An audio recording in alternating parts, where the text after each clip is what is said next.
Super, bonjour à tous, merci d'être là. Merci Johan d'avoir accepté l'invitation, Ah ben, merci à toi. avec plaisir. Donc aujourd'hui l'idée c'est de parler du leadership qui se voit avant les mots, avec trois leviers neuroscientifiques pour passer du contrôle à la mobilisation et l'ancrer en 2 jours. Donc j'ai invité Johan qui est spécialiste de la question Mhm. et qui a une manière très atypique, unique d'aborder les choses. Donc ça va permettre à Johan d'apporter ces trois clés. Et puis, Yes. du coup, Johan, on s'est connus. En fait, moi, je t'ai connu parce que tu as créé une formation avec Paul Pironnet sur Ouais. la le management et la PNL qui m'avait Oui. passionné.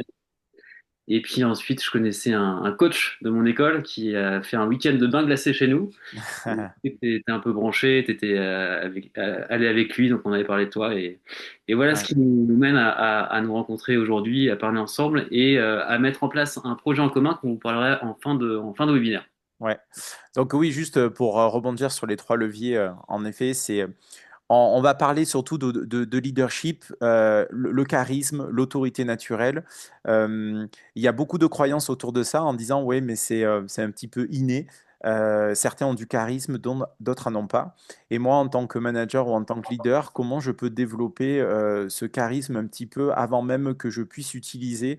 Et là, vous l'avez compris, l'idée, c'est pas de vous parler de techniques et d'outils de management, mais plus de quelque chose qui se passe avant même que vous parliez et avant même d'exercer au final un comportement qui vise à exercer une autorité. Donc c'est ça qui est intéressant et on va déconstruire un petit peu les croyances qu'il y a autour de ça et aborder ce sujet un petit peu mystérieux. On se dit, mais comment ça? Est-ce que je peux avoir du charisme avant même d'ouvrir la bouche, avant même de sortir des mots? Donc voilà.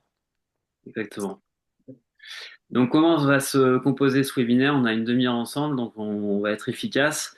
On va déjà vous préciser pour qui est ce webinaire. Ensuite, on précisera qui nous sommes, qu'est-ce qui fait qu'on parle de ces sujets-là ensemble. Ensuite, du coup, Johan parlera des trois leviers spécifiques pour passer du contrôle à la mobilisation.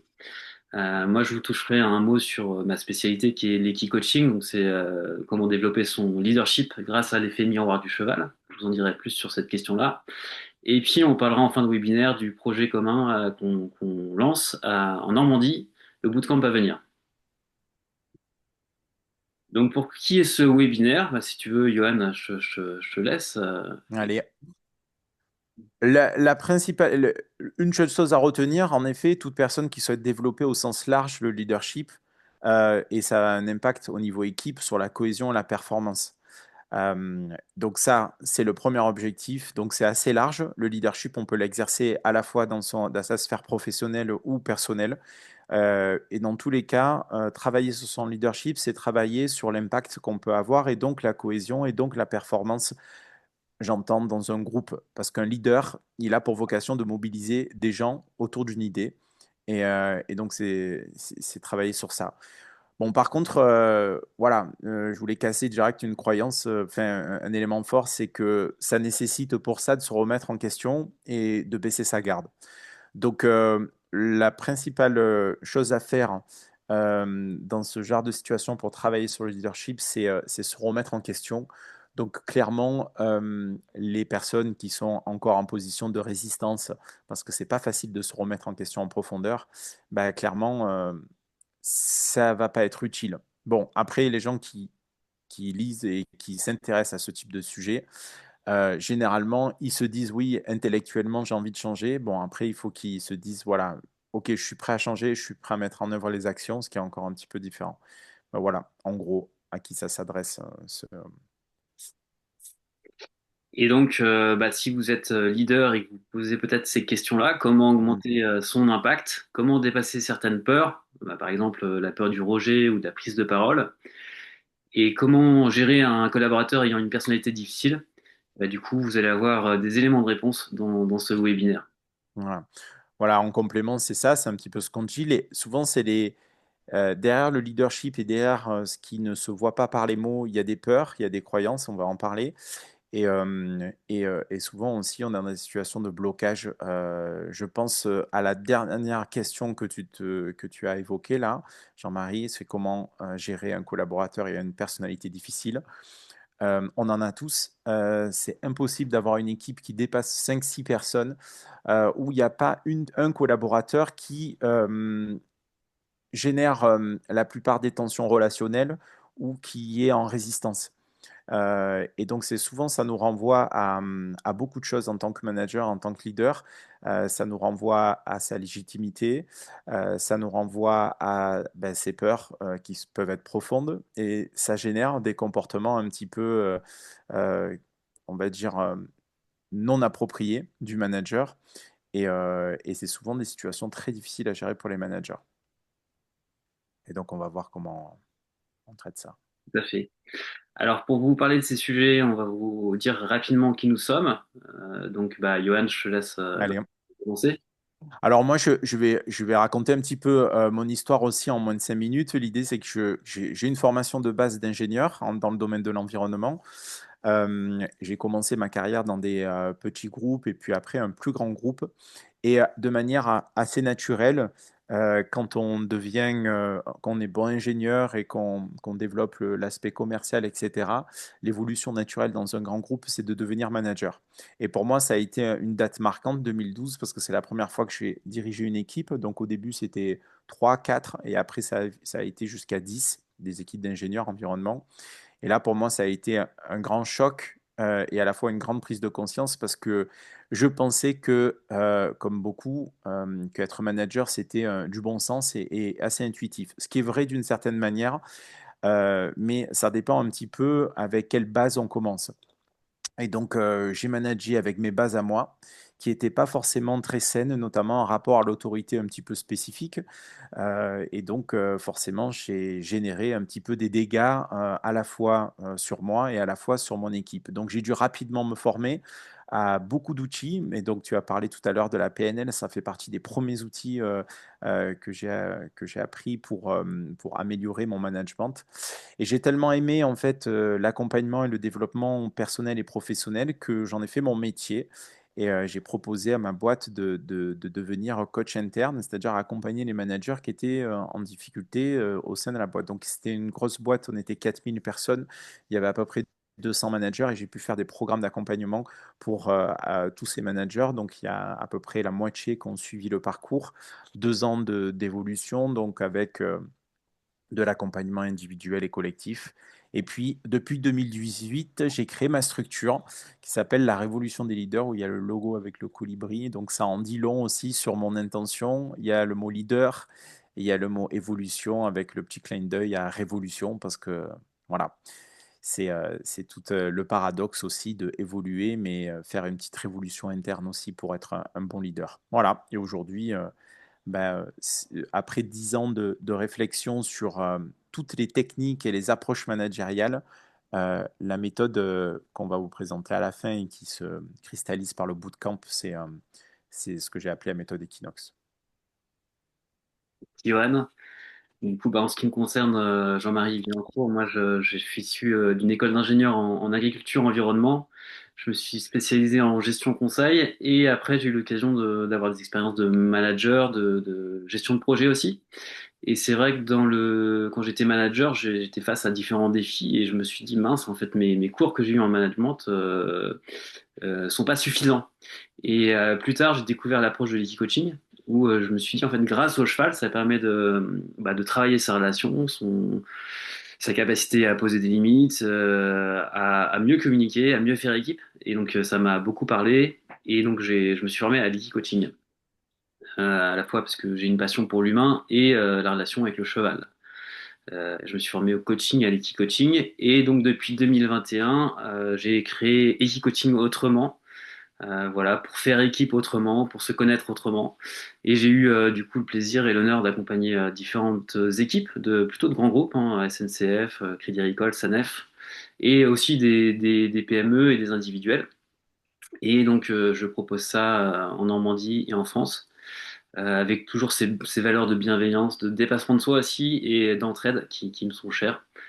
Et donc l'objectif, c'est vraiment que le cheval révèle le talent naturel de chacun et permet de voir aussi ses axes de progression. Et avec ma conjointe, on a créé un lieu d'accueil à côté d'une ferme équestre familiale en Normandie, à côté de Rouen. Et je vous en parlerai plus longuement à la fin. C'est là où va se passer le bootcamp. Donc, ben, on va pouvoir passer dans le vif du sujet, aux trois Oui. clés. Donc, Johan, je vais te laisser la parole pour expliquer plus en détail ces trois clés. Donc voilà, on est sur la promesse de ce webinaire, passer du contrôle à la mobilisation et les trois clés du leadership qui soient avant les mots. Euh, Donc on va évidemment, avec le temps imparti que l'on a, on va pas pouvoir creuser, mais c'est juste, moi, ma vocation, c'est juste peut-être de créer une prise de conscience sur qu'est-ce qui se passe justement dans certaines euh, actions de leadership que certains managers peuvent avoir et mettre de la conscience sur des choses parfois qu'on observe, mais qu'on a du mal à comprendre un petit peu ce qui se joue. Donc peut-être que vous allez prendre conscience ou découvrir ou redécouvrir en fait ces fondamentaux. Et voilà, on va rapidement du coup rentrer dans le vif du sujet avec la première clé. Euh, alors la première clé qui est l'émotion. Qu'est-ce qu'une personne voit avant même que l'on sorte un seul mot? Ben, c'est l'émotion. C'est le non-verbal. Et l'émotion, on l'oublie souvent, mais elle a une vocation, c'est nous aider à survivre. Alors ça, c'est marrant parce que la plupart des personnes que j'accompagne, ils n'ont pas la notion que le cerveau, il n'a pas pour but ou d'aider ou accomplir nos rêves, mais plutôt la fonction première, c'est de nous aider à survivre. Et on va voir que ça a une importance majeure parce que l'émotion, ça a pour but de nous mettre en mouvement et donc forcément, qui, quand on a la notion de survivre, c'est soit la fuite, soit l'attaque. Et donc forcément, ça a des conséquences. Donc quand je dis que avant même qu'on sorte un mot, les gens, on voit l'émotion, et c'est vrai qu'on on capte une énergie, on capte une posture, on capte une expression de visage, on capte un charisme naturel et on capte une timidité. Mais tout ça derrière, en fait, se cache au final une émotion qui peut être en lien avec la timidité, en lien avec la confiance en soi, qui dégage un charisme, en lien avec une tristesse qui peut se voir aussi sur les traits du visage, en lien avec une émotion très haute et du coup qui se voit direct quand une personne rentre dans la pièce. Donc c'est évident quand on le dit, mais en effet, l'idée c'est qu'on en prenne vraiment conscience parce qu'en fait, c'est fondamental de le comprendre. Et donc après, ce qui est intéressant à travers ce slide, et c'est le message que je veux faire passer, c'est qui dit émotion qui a pour but de nous aider à survivre, il faut prendre conscience que l'émotion forte génère forcément une perception de la réalité qui est fausse ou qui est biaisée ou qui est en tout cas orientée autour de la fuite ou de l'attaque. Et donc forcément, avec cette perception de la réalité, peu importe le comportement ou l'action qui est menée derrière, c'est une action ou un comportement qui est pas approprié à la situation. Donc, je donne un exemple très concret là que j'ai accompagné récemment. Euh, la personne qui monte sur un pupitre pour s'adresser à une prise de parole à public, c'est elle a une émotion forte négative sur le manque de confiance ou sur une peur qui est ancrée en elle sur cette action, enfin sur cette prise de parole. Forcément, cette émotion forte va générer derrière un comportement inapproprié. Donc, qu'est-ce que c'est en général sur la prise de parole publique? C'est la perte des mots. On ne se rappelle plus de ce qu'il faut dire. On commence à transpirer et en fait, on a juste envie de se cacher sous le tapis. Donc, voilà. Et donc ça, c'est important de le signifier et que ça soit une émotion qui soit très positive ou très négative, c'est la même chose. Dans les deux cas, euh, la vision de la réalité, elle est biaisée. Et donc c'est important d'en prendre conscience parce que derrière, il y a quoi? À travers le charisme, justement, c'est la gestion de l'émotion. La clé à retenir par rapport à ça, c'est ne pas enfouir l'émotion, parce que évidemment, ça, c'est pas une bonne idée parce que ça va ressortir quoi qu'il en soit. Mais par contre, d'être en capacité de gérer son émotion, c'est-à-dire de la nommer, de l'accueillir et de ne pas se laisser déborder par l'émotion. Alors évidemment, c'est facile à dire, mais beaucoup moins facile à faire. C'est pour ça qu'un des gros leviers et un des travaux qu'on a à faire aussi ensemble et justement dans l'accompagnement, c'est comment on fait pour mettre de l'intelligence sur l'émotion. Alors on parle beaucoup de l'intelligence émotionnelle, mais en effet, c'est comment mettre de l'intelligence autour de l'émotion, c'est de parvenir à la gérer pour que ça soit une force et non pas une faiblesse. Et pour qu'on s'en serve pour agir et qu'on ne soit pas victime, en fait, au final, de cette émotion. Donc ça, c'est le premier gros levier. Et le deuxième, du coup, gros levier, c'est qu'est-ce qu'il y a derrière l'émotion? Il y a une croyance. Et en fait, il y a le cycle que vous voyez, c'est un cycle que j'ai commencé à vous évoquer. C'est-à-dire derrière la croyance et la perception, ce que vous voyez en bas à gauche, il y a, il va y avoir une énergie, c'est-à-dire une émotion qui va être dégagée. Cette émotion et cette énergie, elle va vous amener à faire une action et un comportement. Et donc forcément, qui dit action et comportement, ça va générer un résultat qui est soit approprié, soit inapproprié. Et c'est un cercle comme ça, ininterrompu.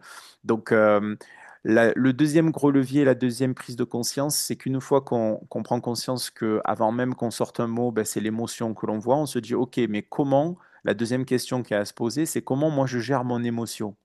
Parce que des fois, j'ai l'impression de ne pas avoir la main sur mon émotion. Alors certes, je peux la gérer. Avec l'âge et avec la maturité, on apprend à moins se laisser déborder par l'émotion. Mais moi, ce que je veux, c'est de pouvoir générer dans ma vie de tous les jours et en tant que manager, en tant que leader, des émotions qui soient plutôt positives.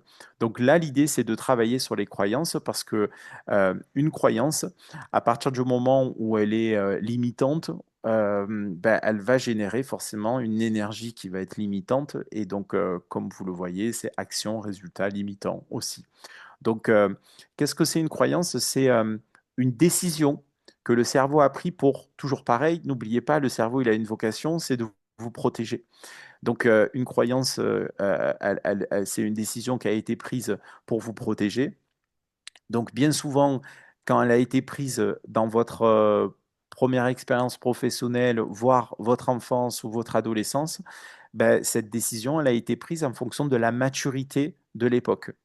Et forcément, quand ce type de décision est prise à l'âge de 12 ans, avec la maturité d'une personne de 12 ans, et qu'elle s'applique à la personne que vous êtes aujourd'hui, qui peut être une personne qui prend la parole en public à 40 ans, eh ben forcément, cette croyance, elle va être limitante parce qu'autant elle a protégé l'enfant que vous avez été à 12 ans, mais autant à 40 ans, elle est complètement inappropriée. Mais pourtant, elle est là, et pourtant, elle est existante, et pourtant, c'est celle qui vous conditionne votre vie et vos comportements. Donc, d'où l'importance vraiment de prendre soin de bien identifier ces croyances limitantes pour les remplacer par des croyances qui vont être aidantes.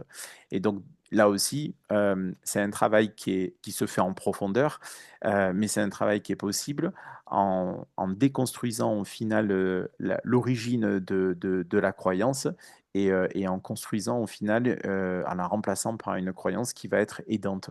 Donc là aussi, c'est du travail qui se fait dans la longueur et dans la profondeur, mais c'est un travail indispensable pour tout leader. Pour vous donner une idée, et ça sera aussi après mon dernier partage sur le dernier levier, c'est qu'une croyance, c'est une croyance qui peut être sur soi, qui peut être limitante sur soi, qui peut être limitante sur les autres ou qui peut être limitante sur le monde au final. Et en analyse transactionnelle, on dit souvent c'est une croyance plus, moins, moins, plus, c'est les positions de vie. Et on va voir ça dans le slide d'après, donc qui est le levier numéro 3, où là, sur le levier numéro 3, l'apothéose de tout ça, c'est les jeux psychologiques. Donc les managers qui nous écoutent ont très certainement déjà entendu le triangle de Cartman, qui est le jeu psychologique qui œuvre le plus dans sa vie personnelle et professionnelle aussi en entreprise. Et ça, c'est un petit peu, on va dire, l'accumulation des deux premiers leviers. c'est-à-dire émotions non gérées, inappropriées, en lien avec des croyances limitantes sur soi, sur les autres et sur le monde, ça donne dans l'entreprise des jeux psychologiques qui sont compliqués à sortir.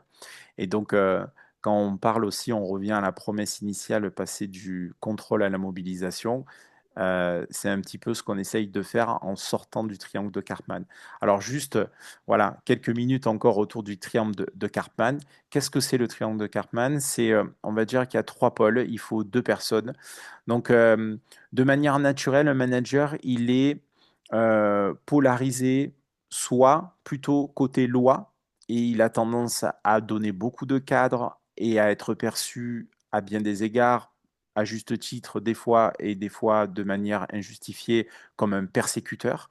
Donc ça, là aussi, je suis désolé, mais je vais être un petit peu caricatural, mais c'est souvent les archétypes hommes qui ont ça, donc l'autorité masculine qui est très cadrant et qui est plutôt dans ce registre-là.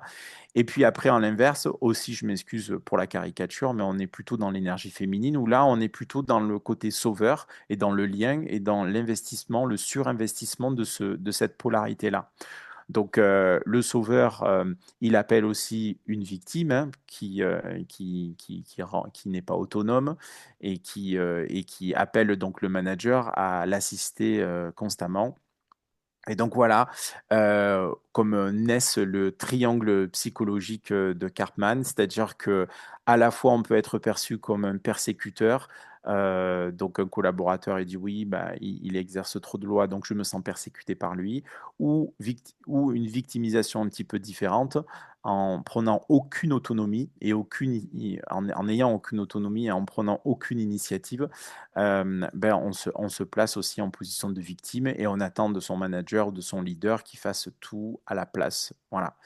Donc, la bonne nouvelle, c'est que si on actionne les deux premiers leviers que l'on a évoqués tout à l'heure et qu'on transforme un petit peu les choses en profondeur, on va dire que tout ça, clairement, c'est les piliers de l'autorité.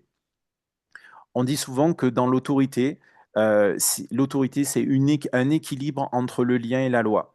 Être en capacité de donner un cadre, mais en capacité de donner ce cadre tout en gardant le lien.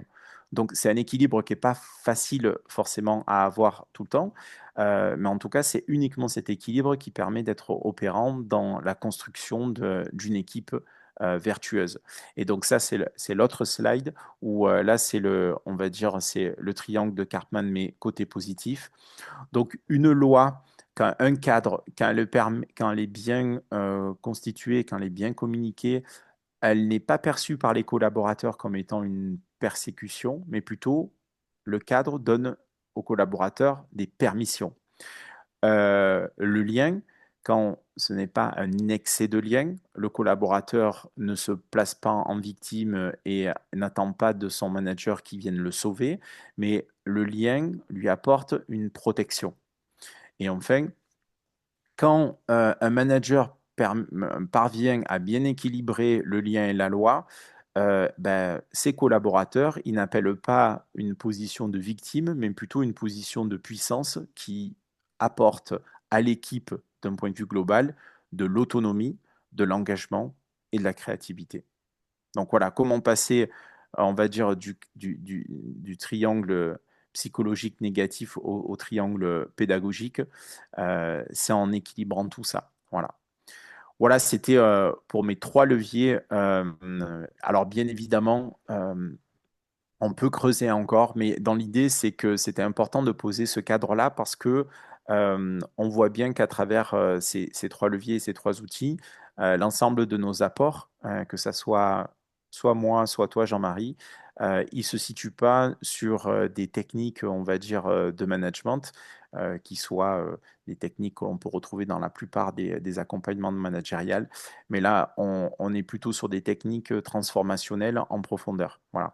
C'est pour ça que j'avais commencé l'introduction aussi en indiquant que il faut avoir, ça s'adresse à qui? À des managers qui savent se remettre en question. Voilà, parce que Tout ça, ça nécessite une remise en question en profondeur pour faire évoluer sa posture. Et c'est clairement pas facile à initier. Il faut avoir du courage. Donc voilà, si vous êtes là, c'est que vous en avez. Maintenant, il faut passer à l'action. Excellent. Voilà. Merci déjà pour ces trois clés. Est-ce que déjà à ce moment-là du webinaire, vous avez des questions pour avoir des éclairages sur des... Alors, les questions à ce stade-là que j'ai souvent, c'est par exemple quand on a un collaborateur qui se met tout le temps en position de victime euh, et qui interprète tout comme soit je suis un persécuteur, soit il n'est pas autonome, est-ce qu'on peut le faire changer? Donc ça, c'est souvent cette question-là et qui est certes qui est légitime parce qu'on se dit peut-être moi je peux changer, mais par contre je ne peux pas faire changer les collaborateurs. Donc, quel est l'impact de mon changement sur mon équipe? Donc ça, c'est une question qui revient souvent. Jean-Marie, tu en penses quoi, toi, de ça? Est-ce que ça te parle, cette interrogation et cette question? Ouais, clairement, ça me parle. C'est vraiment la dynamique de système où si une personne change dans le Mhm. système, il y a tout le système qui peut changer, quoi. Mhm. Exactement. Et c'est vrai que souvent, bah, le manager, il a pas d'impact sur son équipe, par contre, il a un impact sur lui. Et en effet, ce que j'ai pu observer, ce que j'observe, c'est il y a des techniques pour sortir du triangle psychologique, mais quand le manager, lui, change sa posture, bah, ça influence forcément ses collaborateurs qui se plaçaient en victime et qui ne se placent plus en victime. Et il y a une phrase que j'adore et que je partage aussi, qui est confrontante, hein, clairement, pour les managers. Mais on dit souvent, le manager, il a l'équipe qui lui correspond. Et c'est souvent vrai. Le monde extérieur est le reflet de son monde intérieur. Donc quand on a compris ça et qu'on se prend la claque aussi de se dire, bah, peut-être que si j'ai une équipe qui se place souvent en victime, et qui me prend pour un persécuteur assez régulièrement, peut-être que elle est à l'image de mon rapport à l'autorité. Et donc, voilà. Donc, c'est assez confrontant parce que ça fait une grosse remise en question du manager. Mais bon, c'est hélas la réalité. Top. Donc là, c'est la question plus projective. Ouais. Donc voilà, après, c'est qu'est-ce que ressentirez-vous en voyant un leadership transformé? Ce que j'ai envie de vous partager là, c'est les expériences et les transformations que l'on peut avoir à travers les managers qu'on a accompagnés. Euh, Imaginez d'avoir la puissance du leadership. Donc, c'est une prise de parole qui soit inspirante. Donc là, la dernière personne que j'ai accompagnée, c'est fait autour de la prise de parole et donc du coup, elle arrivait à kiffer maintenant les prises de parole en public, donc avec une représentation du monde qui est complètement différente. On a capté en fait c'est quoi le blocage. Une fois qu'on a capté quel était le blocage et quelle était la peur inconsciente qui revenait, du coup on l'a remplacé par une croyance qui était en lien avec la femme qu'elle voulait devenir. Et puis du coup, maintenant, les prises de parole sont beaucoup plus fluides. Il y a aussi, imaginez, l'impact numéro un, c'est ce que je vois aussi, c'est les managers qui ruminent le soir et qui refont la journée. Et qui ne profitent pas de leur vie personnelle, qui ne profitent pas au final du moment présent, des moments passés en famille et qui ont des nuits hachées. Donc ça, c'est vraiment, j'en parle parce que c'est vraiment la transformation numéro une, parce qu'aujourd'hui, on est dans un monde de sursollicitation, de surexigence, où il faut que ça aille très vite. Et donc la charge mentale des managers, elle est assez, ou des leaders de manière générale, elle est assez importante. Et le premier effet transformationnel, c'est un équilibre pro et perso qui est beaucoup plus serein et qui est beaucoup plus sain. Et donc, ça permet au manager d'être, d'un point de vue professionnel, beaucoup plus opérant. Excellent. Donc maintenant, moi, je vais vous parler plus spécifiquement de l'approche de l'e-coaching avec les chevaux, toujours avec ce fil rouge du webinaire, où en fait le cheval est expert en communication non verbale. Donc justement, ce rapport à l'autorité, à la relation juste, à la juste distance, bah, le cheval est un beau reflet, puisqu'en fait, pourquoi on utilise un cheval plutôt qu'un autre animal? Parce que le cheval, en fait, a une sensibilité de proie. Donc, il est à la fois craintif, il capte le non-verbal de la personne, où il regarde si l'intention est positive, et en même temps, c'est un animal qui est grégaire, qui pour survivre, aime bien les relations sociables, en fait, et donc, il est curieux de la relation. Donc, si la personne qui l'approche a une posture qui met en confiance, il va avoir plaisir à jouer le jeu et à s'approcher de lui. Et donc, il y a vraiment trois points forts à cette approche. C'est justement ce feedback immédiat du cheval, en pleine authenticité, parce que voilà, le cheval est très libre dans sa tête, donc il va réagir de manière spontanée et très vraie. Il y a un effet durable et mémorable, c'est-à-dire qu'une personne qui vit une séance d'équicoaching individuelle ou collectif s'en souvient parfois même 30 ans après. Et ça permet une remise en question dont parlait Johan. Donc la remise en question, c'est vraiment la clé aussi pour se transformer, pour évoluer dans la fluidité, parce que c'est plus facile d'avoir un feedback authentique et quelque part bienveillant d'un cheval parfois plutôt que d'un conjoint, d'un collègue, d'un client ou d'un patron. Donc ça permet de se remettre en conscience positivement avec l'effet spontané du cheval. Donc, est-ce que, Johan, tu voulais rajouter quelque chose aussi sur cette approche ou toi aussi, tu es formé à la... Ouais, ouais, écoute, tu as bien résumé les choses. En effet, le cheval agit comme un miroir de nos comportements managériaux et notre approche à l'autorité. Moi, c'est assez incroyable et assez bluffant à chaque fois de constater que le manager, il voit assez rapidement les blocages qu'il a dans son quotidien avec son équipe. Et, ça vaut. Euh, En fait, ce qui est intéressant dans cette approche-là, c'est que c'est une prise de conscience émotionnelle et expérientielle qui permet de vite prendre conscience des choses pour rééquilibrer après dans son quotidien managérial. Et c'est vrai qu'on peut expliquer à un manager. Moi, j'ai eu le cas il n'y a pas si longtemps que ça où euh, le manager qui sort du rond de longe avec, il dit, ah, mais je prends conscience que je fais ça, ça, ça. Et il y a une des collègues à lui qui dit, mais ça fait 6 mois qu'on t'en parle, mais c'est dingue que tu en avais pas conscience parce qu'il y avait des gens qui observaient, ben, qui voyaient la scène avec le cheval. Et lui, du coup, il a pris conscience et il a verbalisé en fait quelque chose que ses collaborateurs mettaient, enfin que ses collègues de travail mettaient du temps à lui faire prendre conscience. En fait, là, l'expérience forcément, c'est à la fois une expérience émotionnelle et intellectuelle forte, donc forcément, ça fait prendre conscience beaucoup plus rapidement des choses. Et c'est ça le but. Et Ça voilà. accélère du coup la prise de conscience. Ouais, tout à fait. Et donc là, on a un retour de participants. Là, c'était la SNCF qui dit par exemple que, en général, 100% des participants sont très satisfaits, même ceux qui arrivent avec des divers freins, parce qu'ils restent bluffés par ce que peut leur apporter l'expérience avec le cheval. Et souvent, c'est perçu, c'est vécu comme une activité inédite, vraiment un moment privilégié pour sortir de sa zone de confort et accueillir des nouveaux membres. On en apprend beaucoup sur soi et son équipe. C'est original et utile pour son quotidien ensuite. Donc le but, c'est pas forcément d'être passionné de cheval, hein, c'est de vivre l'expérience avec le cheval pour que ça soit profitable dans sa vie quotidienne, dans sa vie perso ou professionnelle. Et ils disent que c'était très enrichissant sur le plan émotionnel et professionnel. C'est une belle expérience pour travailler son leadership en équipe. Re-questionner sa posture managériale, de tout dans un cadre idyllique, parce que c'est forcément dans des endroits, bah là c'est à proximité de la forêt, de la rivière, ça fait sortir du cadre. Voilà, donc je suis pas plus long sur les coaching parce que le timing est serré. Maintenant, bah, on va parler du bootcamp à venir. Johan, je vais te laisser commencer. Ouais, le bootcamp, il se fait en 3 phases et ces 3 phases, elles sont très importantes dans l'amorçage de la transformation.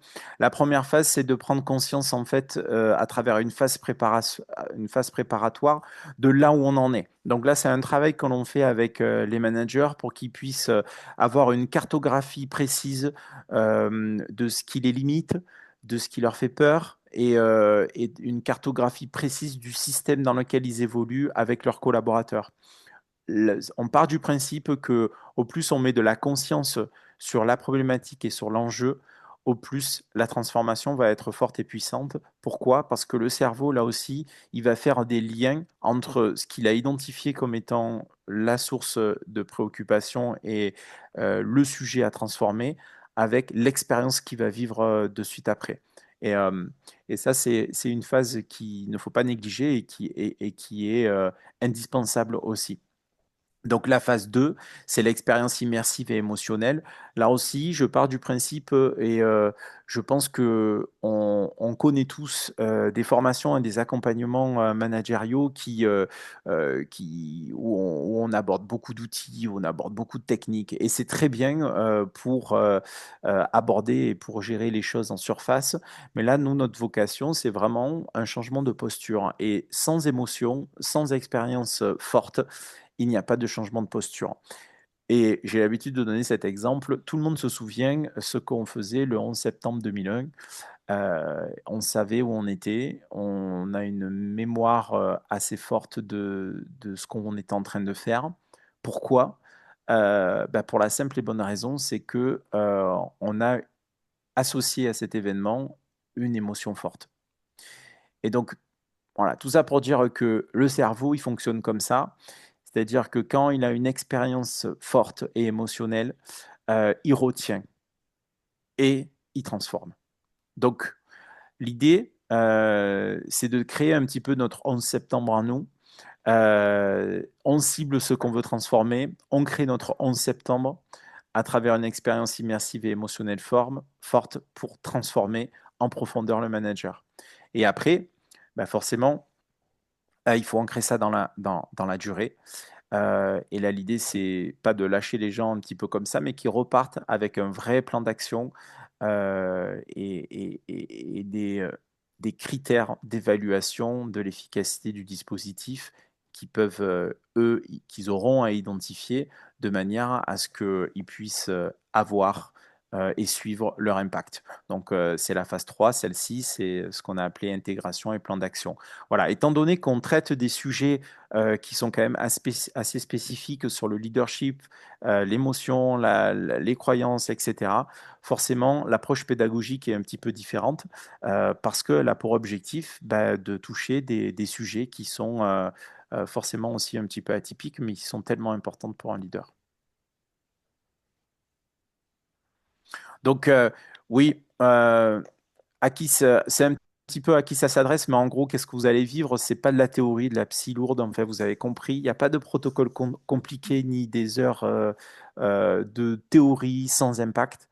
Voilà, l'idée, c'est d'apprendre justement à avoir une bonne gestion émotionnelle, avoir des réflexes calmes, une voix qui tient quand ça commence à s'échauffer aussi, quand ça commence à, à, à être un petit peu challengeant d'un point de vue émotionnel, une autorité qui soit posée, un cadre assumé, des sanctions justes, et repartir avec des indicateurs simples autour de l'écoute, de l'exécution, de l'équité, etc. Enfin, ça, c'est vraiment au cas par cas en fonction des collaborateurs et de leurs enjeux. Donc là, le projet de bootcamp Equinox, ça a lieu du 10 au 12 décembre prochain, là, ça arrive bientôt, Mhm. à l'Écrin de Landel, donc, qui est le lieu qu'on a créé avec ma conjointe associée, à proximité du coup de Paris et de Rouen, à une demi-heure de Rouen et une heure et demie de Paris. Donc c'est un lieu qui permet d'accueillir des stages, des séminaires, avec une capacité d'accueil plutôt à taille humaine.